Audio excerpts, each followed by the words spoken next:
En se promenant dans les bois autour de sa maison, Alan a découvert une vieille voiture abandonnée.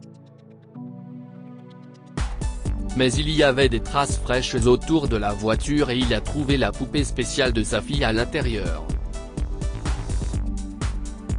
CIST alors que quelqu'un s'est approché de lui.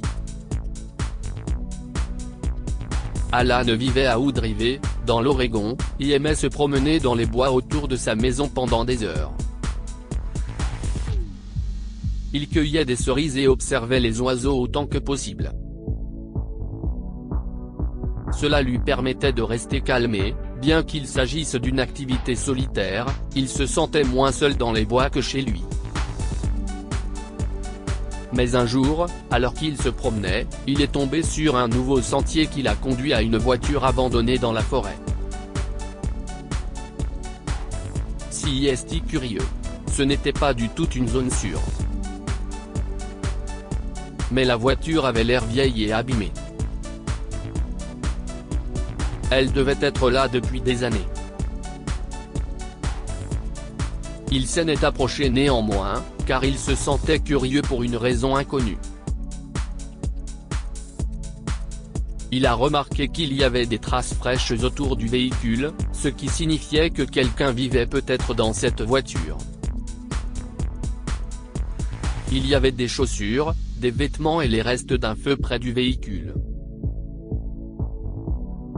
Oui, quelqu'un vit ici, CIST certain, s'est-il dit en hochant la tête et en regardant à l'intérieur de la voiture pour l'inspecter de plus près. Il s'est apprêté à s'éloigner, à rentrer chez lui et à appeler la police. Mais quelque chose a attiré son attention. Il y avait une poupée à l'intérieur de la voiture. D'habitude, ce genre de choses ne l'intéressait pas. Mais ce jouet était unique. Il ne provenait pas d'un magasin et une seule personne au monde pouvait l'avoir, sa fille Suzanne. C'était sa poupée. Son ex-femme, Laura, l'avait fabriquée spécialement pour leur fille.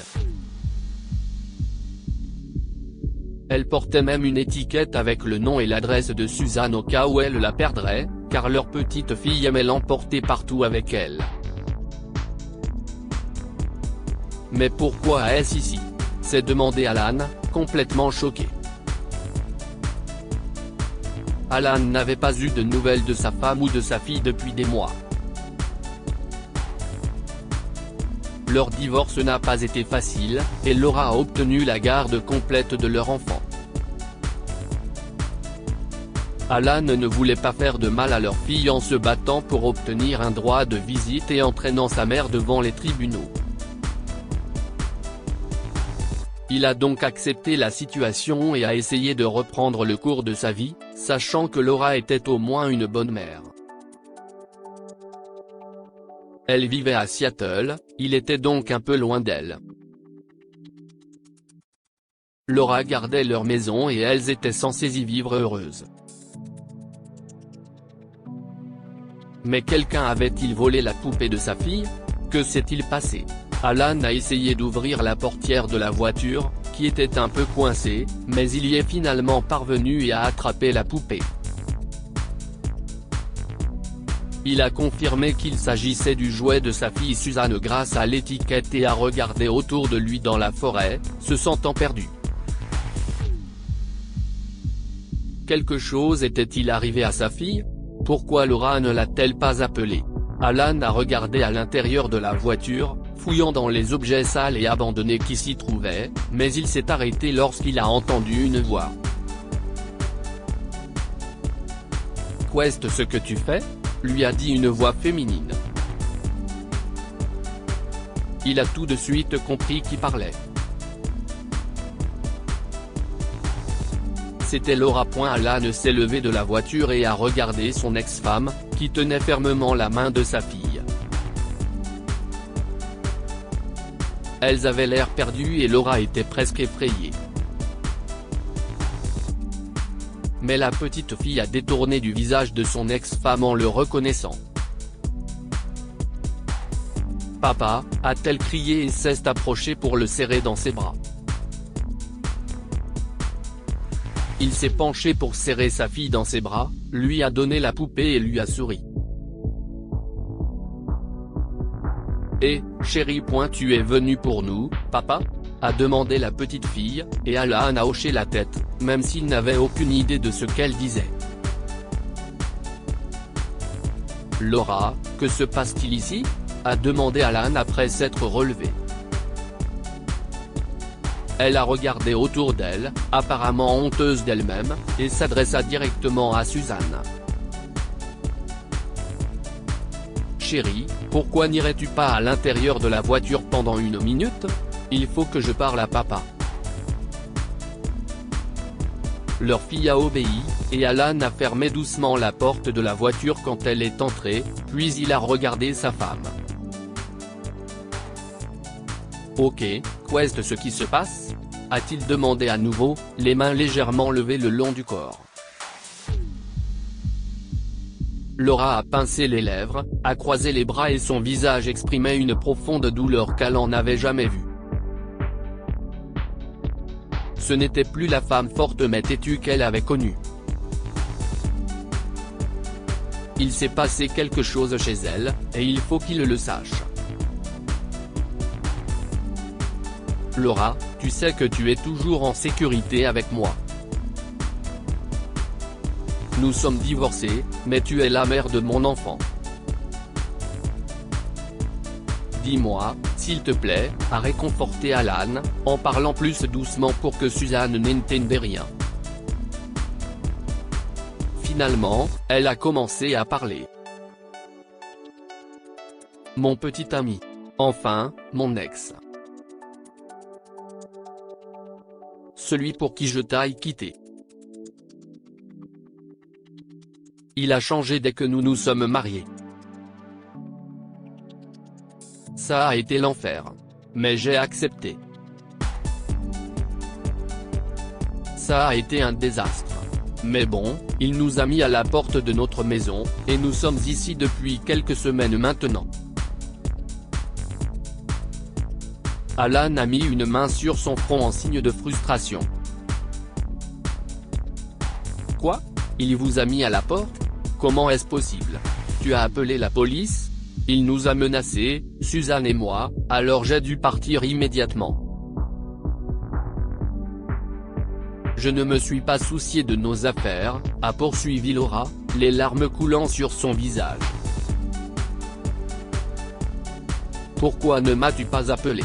A demandé Alan, l'air peiné que son ex-femme et sa fille aient dormi dans une voiture abandonnée pendant des semaines.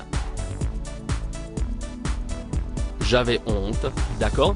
S'est-elle lamentée à voix basse. Je ne voulais pas t'appeler, surtout parce que nous nous sommes séparés après que je suis sorti avec lui. Et j'ai été si cruel d'exiger la garde complète de Suzanne. Je ne savais pas comment t'affronter. J'ai été tellement idiote. Je suis vraiment désolé, Alan. Il s'est précipité vers elle et l'a serrée très fort dans ses bras. Suzanne les a vus et a poussé la porte de la voiture pour se joindre à eux. Je veux un câlin aussi, maman, a-t-elle dit de sa petite voix.